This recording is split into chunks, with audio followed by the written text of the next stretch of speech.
guys, welcome to Code 5 Art. Today is going to be something new, something different. I'm going to be doing this Thinking Like an Artist series. And to kick off any new endeavor, I feel like one of the main things that we need to focus on is an attitude or a mindset. When thinking about the attitude or mindset of being an artist, it makes me think of one story of when I was an undergrad, and I took a lot of ceramics classes in college. And one story that really stands out for me is that one day the professor came into the studio, and said that your next project, everyone is going to have to make 100 clay pots, which is clearly a very daunting task, especially for undergraduates. And that meant a lot of studio time, a lot of late nights of like trying to crank out 100 clay pots before the deadline.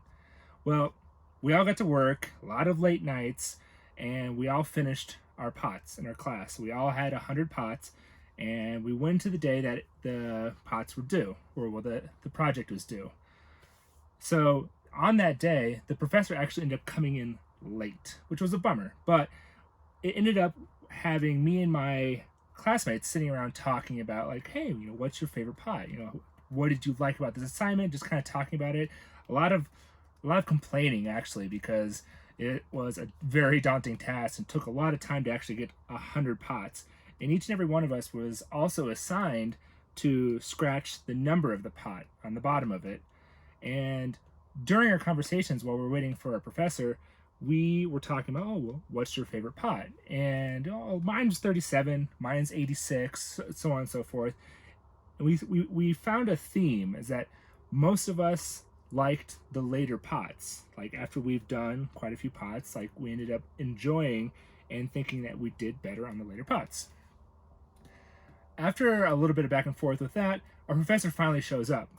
And the weird thing is the professor came up and had handed the nearest student a baseball bat and said, good job finishing your clay pots.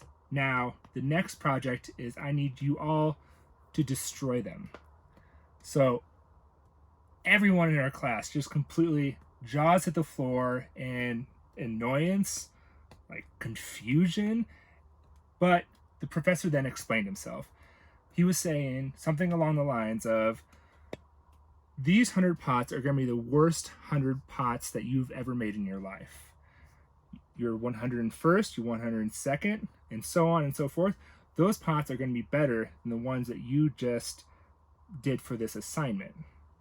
Now, it's important for everyone to care about their work and take pride in things they have done, but they also need to learn how to let go of that work.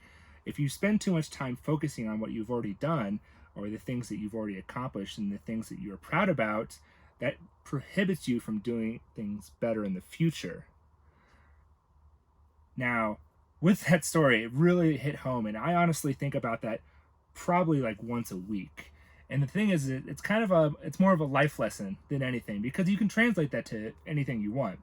I've been translating it throughout my entire life, well, since college, for things that are in my career, things like progressing and getting better, how I parent my kids, how I make cookies. It's just the proper attitude for growth and progression.